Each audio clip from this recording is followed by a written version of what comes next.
Halo, selamat datang kembali di pembahasan kita. Pernah dengar nggak sih kalau katanya otak kita itu berhenti tumbuh setelah remaja? Nah, gimana kalau saya bilang keyakinan lama itu keliru? Hmm, Gimana kalau ternyata Anda, ya Anda yang lagi dengerin, itu sebenarnya bisa loh menumbuhkan sel otak baru? Bahkan ya sekarang ini juga. wah menarik ini. Ini bukan hayalan, ini inti pembahasan mendalam kita hari ini. Kemampuan luar biasa otak dewasa kita untuk menghasilkan neuron baru. Prosesnya itu namanya neurogenesis. Kita bakal kupas tuntas bab 16 dari buku Brain Power karya Catherine DeLange. Oke, Misi kita jelas, bongkar mitos lama, pahami sains di baliknya, terus cari tahu dampaknya buat kesehatan otak Anda. Siap? nice. Mari kita mulai selami ini. Oke, memang sih pemahaman yang dipegang lama itu hampir seabad ya. Itu berakar kuat dari pernyataan seorang neuroscientist terkenal, Santiago Ramon y Cajal, tahun 1913. Dia bilang, di otak dewasa itu semua bisa mati, tidak ada yang bisa beregenerasi. Wow, tegas sekali ya pernyataannya. Iya, tegas dan sangat berpengaruh. Pandangan ini kuat banget. Akibatnya, ya gitu, setiap perubahan di otak dewasa, kayak belajar atau adaptasi gitu, selalu dijelaskan lewat penguatan koneksi antar sel yang udah ada. Namanya sinapsis. Sinapsis. Sering dengar itu. Betul. Nah, penambahan sel baru. Dianggapnya nggak mungkin, mustahil, setelah otak selesai berkembang pas masa muda. Udah final gitu katanya. Nah, ini dia nih. Disinilah ceritanya jadi sangat menarik. Ternyata, keyakinan yang kokoh tadi itu, mulai goyah gara-gara ada penemuan-penemuan awal yang nggak terduga. Oh iya, seperti apa itu? Menunjukkan ada kemungkinan neuron baru bisa tumbuh di hipokampus. Hipokampus itu kan pusat penting buat belajar dan memori ya. Nah, ini tumbuhnya di otak hewan dewasa loh. Di hewan dewasa ya? Iya, terus ada lagi temuan unik pada burung kenari jantan. Ternyata mereka itu mengalami lonjakan sel otak baru di bagian depan otak mereka. Khususnya pas musim kawin, pas lagi giat-giatnya belajar lagu baru buat narik perhatian betina. Oh, menarik. Jadi ada pemicunya ya, seperti belajar lagu baru itu? Kayaknya begitu. Nah, penemuan di hewan ini, apalagi di mamalia kayak tikus yang ya otaknya ada mirip-miripnya lah sama kita, ini langsung bikin orang bertanya-tanya kan? Pasti. Pertanyaan besarnya langsung muncul. Mungkinkah manusia juga bisa begini? Punya kemampuan neurogenesis ini? Iya kan? Kalau iya, wah implikasinya itu besar sekali. Bisa mengubah total cara kita memahami gimana lingkungan, pengalaman hidup, gaya hidup kita sehari-hari, itu secara fisik membentuk struktur otak kita. Sepanjang hidup loh, bukan cuma pas muda aja. Bener juga. Ini juga menantang pandangan lama soal gimana kita belajar pas sudah dewasa. Dan lebih jauh lagi, ini kayak membuka pintu harapan baru yang luar biasa. Untuk apa? Ya untuk penanganan gangguan saraf, gangguan kejiwaan, yang ada hubungannya sama kematian sel otak. Contohnya? Contohnya penyakit Alzheimer, atau mungkin pemulihan setelah stroke gitu. Harapannya jadi besar. Perspektifnya jadi beda banget ya. Dan ngomong-ngomong soal pengaruh lingkungan nih, ada satu eksperimen klasik yang relevan banget. Yang soal lingkungan yang diperkaya pada tikus itu. Ah iya. Eksperimen yang terkenal itu ya. Betul. Coba bayangkan ya, satu kelompok tikus ditaruh di kandang standar. Ya, gitu-gitu aja. Terus terang, agak membosankan mungkin ya. Kelompok satunya lagi tinggal di semacam taman bermain tikus. Lengkap, ada mainan, terowongan buat dijelajahi, roda putar, terus banyak temen juga buat interaksi. Hasilnya kan beda jauh ya. Beda jauh, sangat mencolok malah. Tikus yang hidup di lingkungan yang kaya stimulasi ini, itu jumlah sel otak barunya di hipokampus meningkat signifikan. Jauh dibanding tikus yang di kandang standar. Wah, Dan yang lebih menarik lagi, efek ini juga kelihatan pada tikus-tikus yang udah tua. Jadi, tikus tua yang tadinya hidup di kandang biasa aja, pas dipindahin ke lingkungan yang kaya ini, mereka juga mulai numbuhin sel otak baru. bahkan yang udah tua juga bisa. Iya, dan yang penting, kinerja mereka dalam tes memori itu meningkat nyata. Jadi ini kayak sinyal kuat gitu, bahwa perubahan lingkungan, perubahan gaya hidup, itu potensial banget buat ningkatin kapasitas otak. Nggak peduli usia. Oke, itu kan pada tikus. Sekarang pertanyaan besarnya yang paling ditunggu-tunggu, gimana dengan kita, manusia? Apa kita juga punya potensi regenerasi otak kayak gitu? Nah, ini titik krusialnya. Bukti kuat pertama pada manusia itu muncul tahun 1998. Dan ini jadi momen aha yang sesungguhnya buat para ilmuwan. Tahun 98 ya, gimana ceritanya? Jadi ada studi yang menganalisis otak postmortem, artinya otak orang yang sudah meninggal. Pasiennya ini pasien kanker yang semasa hidupnya itu dapat suntikan BRDU. BRDU itu apa? BRDU itu penanda kimia khusus. Uniknya, dia cuma mau nempel ke DNA sel yang lagi aktif membelah diri. Dengan kata lain, ya sel-sel baru. Nah, hasil otopsinya nunjukin dengan jelas ada sel-sel baru yang mengandung BRDU ini di area hipokampus otak para pasien itu. Jadi terbukti ada sel baru di otak manusia dewasa. Betul. Ini konfirmasi langsung pertama bahwa neurogenesis memang terjadi pada otak manusia dewasa. Wow, itu penemuan besar banget ya pastinya. Tapi kok kayaknya perjalanannya nggak mulus gitu aja ya? Saya dengar masih ada perdebatan nih di kalangan ilmuwan soal seberapa banyak atau seberapa sering sih ini terjadi pada orang dewasa. Bener nggak? Anda benar sekali. Nggak semulus itu memang. Mengukur neurogenesis secara langsung pada manusia yang masih hidup itu, wah, tantangan teknisnya luar biasa besar. Dengan teknologi sekarang aja masih sulit. Oh gitu. Jadi, sebagian besar bukti memang datang dari studi postmortem tadi. Yang tentu ada keterbatasannya kan. Ditambah lagi, muncul studi lain yang hasilnya beda. Nah, ini dia. Studi yang mana tuh? Contohnya, studi oleh Sorrells dan rekan-rekannya tahun 2018. Kesimpulan mereka cukup bikin kaget waktu itu. Mereka bilang, neurogenesis di hipokampus manusia itu turun drastis setelah masa kanak-kanak dan hampir nggak kedeteksi pada orang dewasa. Waduh, berlawanan banget ya? Iya, ini jelas memicu perdebatan ilmiah yang cukup panas. Makanya, interpretasi data di area ini harus hati-hati banget karena penelitiannya memang kompleks. Oke. Jadi ada bukti awal yang bikin optimis, terus muncul sanggahan yang cukup kuat dari Sorrells itu. Apakah ini berarti harapannya jadi redup lagi? Udah gitu aja. Ternyata nggak juga, justru sebaliknya. Dalam beberapa tahun terakhir ini, muncul lagi studi-studi baru yang kasih angin seger, kasih optimisme lagi. Oh iya, syukurlah. Studi apa aja tuh? Misalnya ada penelitian oleh Maura Boldrini dan timnya tahun 2018. Mereka memeriksa sampel otak postmortem dari orang usia 14-79 tahun. Cukup luas rentangnya. Iya. Terus temuannya? Temuan mereka itu mengindikasikan kalau potensi neurogenesis, termasuk pembentukan sel saraf baru dan juga pembuluh darah baru yang penting buat ngasih makan sel baru itu, nah itu tampaknya tetap ada sampai usia lanjut. Wah, sampai usia 79 tahun masih ada potensinya? Iya, itu temuan Boldrini. Memberikan harapan lagi kan? Banget. Ada lagi nggak penelitian lain yang menguatkan ini? Biar makin yakin gitu. Ada.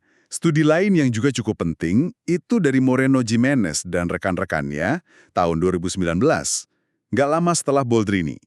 Mereka juga nemuin bukti adanya neurogenesis yang berlanjut sampai usia 90-an loh pada sampel otak manusia. Sampai 90-an. Wow. Iya.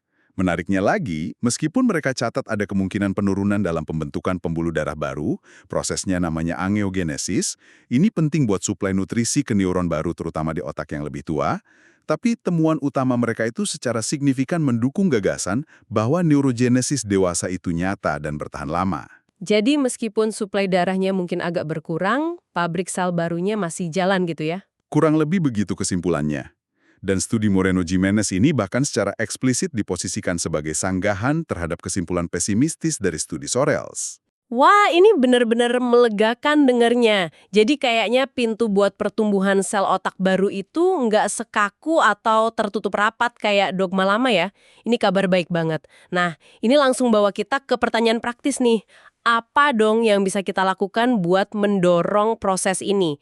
Kalau tikus bisa didorong pakai taman bermain, kita gimana caranya? Nah, itu dia pertanyaan yang sangat relevan dan penting buat kita semua.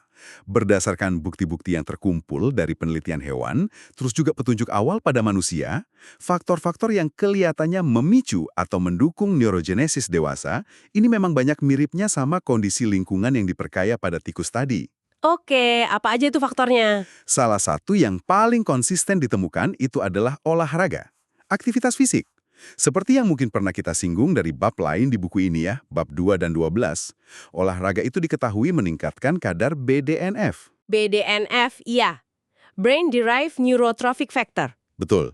Anda bisa bayangin BDNF ini kayak pupuk alami buat otak lah. Semacam protein yang penting banget buat pertumbuhan, kelangsungan hidup, dan fungsi neuron kita. Olahraga memicunya. Oke, olahraga jelas penting selain itu. Apalagi? Paparan terhadap hal-hal baru, novelty istilahnya. Mencoba pengalaman baru, ke tempat baru, itu kayaknya juga merangsang otak. Terus, tantangan kognitif juga. Belajar hal baru gitu maksudnya? Iya, terus belajar hal baru, menguasai keterampilan baru. Ini dibahas lebih lanjut di bab 17 buku ini. Terus, interaksi sosial yang aktif juga sering disebut sebagai faktor pendukung. Jadi nggak cuma otak yang olahraga, tapi interaksi sosial juga ya? Betul. Ada juga petunjuk dari area penelitian lain yang masih terus digali. Misalnya potensi manfaat puasa intermiten, mungkin lewat mekanisme yang beda. Ini disebut di bab 2. Lalu ada pengaruh diet. Nanti kita bahas karya Dr. Sandrine Tourette yang mulai mengidentifikasi komponen spesifik dalam makanan yang berpotensi mempengaruhi neurogenesis. Wah, banyak juga ya faktornya. Iya, tapi penting buat diingat ya, ini bidang yang lagi berkembang pesat banget, banyak detailnya masih terus diteliti lebih lanjut. Jadi belum semuanya final. Oke. Tadi Anda sempat sebutkan soal sulitnya mengukur neurogenesis pada manusia hidup. Ini bikin saya penasaran deh, gimana caranya ilmuwan kayak Dr. Sandrine Tourette dari King's College London itu bisa meneliti pengaruh faktor gaya hidup ini? Kan susah diukur langsung. Metodenya katanya menarik ya? Memang sangat inovatif pendekatannya. Karena sadar akan keterbatasan pengukuran langsung pada manusia, Dr. Tourette dan timnya mengembangkan metode di laboratorium. Mereka pakai kultur sel punca atau stem cells manusia. Sel punca, Ya, sel yang bisa jadi apa aja itu kan ya? betul. Sel muda yang punya potensi berkembang jadi berbagai jenis sel, termasuk sel otak. Nah, kultur sel punca ini kemudian direndam atau diberi perlakuan pakai serum darah. Serum darahnya diambil dari partisipan manusia. Oh, darah manusia. Iya, darah dari orang-orang dengan gaya hidup yang beda-beda. Misalnya, pola makannya beda, tingkat aktivitas fisiknya beda, kualitas tidurnya beda, dan sebagainya. Terus, apa tujuannya direndam pakai serum darah itu? Tujuannya itu buat ngelihat secara nggak langsung gimana sih komponen-komponen dalam darah orang itu, yang tentunya dipengaruhi sama gaya hidupnya dia, bisa mendorong atau malah menghambat pertumbuhan dan kelangsungan hidup sel-sel otak baru di cawan Petri itu. Ah, jadi kayak proksi gitu ya, model laboratorium buat mempelajari neurogenesis. Tepat sekali, semacam itu. Dan hasil awalnya cukup menjanjikan loh. Metode ini, misalnya, udah nunjukin potensi buat bantu identifikasi pola dalam darah yang mungkin terkait sama risiko penyakit Alzheimer di kemudian hari. Wah, keren. Selain itu, mereka juga berhasil identifikasi metabolit spesifik, itu zat hasil olahan tubuh dari makanan, yang terkait sama konsumsi kopi, kakao, dan ikan. Nah, metabolit ini tampaknya berkorelasi sama penurunan kognitif, dan dugaannya ya, terkait sama tingkat neurogenesis juga. Itu pendekatan yang cerdik banget ya. Pakai serum darah sebagai jendela buat ngintip pengaruh gaya hidup ke potensi regenerasi sel otak di lab. Ini benar-benar buka jalan baru buat memahami gimana pilihan kita sehari-hari itu bisa berdampak sampai ke tingkat seluler di otak kita. Keren. Nah, lantas ngelihat semua penemuan soal neurogenesis ini, potensi ke depannya gimana? Apa yang bisa kita harapkan? Potensinya signifikan banget dan multi-aspek ya. Di luar pemahaman dasar yang jadi lebih baik soal plastisitas otak dewasa, harapan terbesarnya tentu ada pada pengembangan strategi terapi baru. Terapi baru? Iya. Coba bayangkan kalau kita bisa mengembangkan intervensi, entah itu obat atau mungkin terapi gaya hidup yang sangat spesifik yang bisa ningkatin atau mulihin proses neurogenesis. Ini bisa jadi terobosan besar buat kondisi neurodegeneratif. Seperti Alzheimer atau Parkinson tadi ya? Betul. Juga bisa bantu pemulihan fungsi setelah stroke atau cedera otak traumatis. Ada juga indikasi kalau neurogenesis mungkin terganggu pada kondisi kesehatan mental, kayak depresi berat. Jadi, memulihkannya bisa jadi target terapi baru juga di bidang psikiatri. Jadi fokusnya lebih ke penyembuhan dan pemulihan fungsi ya? Iya, saat ini fokus utamanya ke arah sana. potensi penyembuhan dan pemulihan fungsi otak. Oke, oke. Mari kita tarik benang merahnya nih. Jadi apa makna penting dari semua ini buat Anda para pendengar sekalian? Pertama, dogma lama yang bilang otak dewasa itu statis, nggak bisa numbuhin sel baru, itu kini bisa kita anggap terbantahkan. Iya, sudah waktunya ditinggalkan. Kedua, ada bukti ilmiah yang semakin kuat, meskipun detailnya masih terus diperdebatkan ya, bahwa proses neurogenesis ini memang terjadi di otak manusia dewasa, khususnya di area hipokampus, dan kemungkinan besar lanjut terus sampai usia tua. Betul sekali. Tiga, dan ini nih bagian yang paling memberdayakan menurut saya, gaya hidup kita itu tampaknya pegang peranan penting banget. Aktivitas fisik, lingkungan yang kaya stimulasi mental dan sosial, kemauan buat terus belajar hal baru, dan mungkin juga pola makan serta kualitas tidur. Semuanya itu berpotensi buat dukung kemampuan alami otak kita dalam memperbarui dirinya. Anda merangkumnya dengan sangat baik. Pengetahuan ini tuh ngasih kita semacam kendali atau agensi ya. Kan, pilihan-pilihan gaya hidup yang Anda buat sehari-hari itu bukan cuma ngaruh ke kesehatan otak Anda sekarang, tapi juga potensial banget mempengaruhi kapasitasnya buat beregenerasi dan tetap tangguh ngadepin tantangan waktu dan usia. Jadi paradigmanya geser ya. Iya, paradigmanya geser. Ini bukan lagi sekedar soal mencegah penurunan fungsi, tapi juga tentang merawat, bahkan mungkin mendorong potensi pertumbuhan dan pembaruan yang berkelanjutan di dalam kepala kita ini. Wah, luar biasa. Sebelum kita akhiri pembahasan mendalam kali ini, seperti biasa, kami ingin menyajikan satu pemikiran penutup nih untuk Anda bawa pulang dan renungkan. Silahkan. Oke, dengan pemahaman baru ini, bahwa otak kita mungkin nggak sekaku yang kita kira, dan bahwa kita bisa mempengaruhinya, ini kan memunculkan pertanyaan menarik ya. Bagaimana penemuan tentang neurogenesis dewasa ini mengubah cara kita memandang proses penuaan itu sendiri? Maksudnya? Mungkinkah kita mulai melihat penuaan itu bukan cuma sebagai periode penurunan fungsi yang nggak bisa dihindari, tapi juga sebagai fase kehidupan yang ternyata tetap menyimpan potensi luar biasa? Potensi untuk pembaruan dan adaptasi seluler di otak kita. Menarik. Itu satu sudut pandang. Ada lagi? Atau, kalau kita lihat dari sudut pandang lain, mengingat betapa kuatnya pengaruh faktor lingkungan dan gaya hidup dalam memicu neurogenesis tadi, seberapa besar sih sebenarnya tanggung jawab kita sebagai individu dan juga sebagai masyarakat untuk secara sadar dan aktif menciptakan lingkungan yang memperkaya bagi otak? Lingkungan yang kayak gimana tuh? Ya, lingkungan yang mendukung kesehatan, mendukung pembelajaran seumur hidup, dan mendukung potensi regenerasi otak bagi semua orang. Di sepanjang rentang usia mereka, bukan cuma buat anak-anak atau orang muda aja. Wah, jadi tanggung jawabnya lebih luas ya, nggak cuma personal tapi juga komunal atau sosial. Bisa dibilang begitu. Pertanyaan-pertanyaan ini tentu membawa kita melampaui detail ilmiahnya, ya, menuju refleksi yang lebih luas tentang gimana kita menjalani hidup, merawat diri, dan juga membentuk masyarakat yang mendukung potensi penuh otak manusia kita. Pemikiran yang sangat dalam.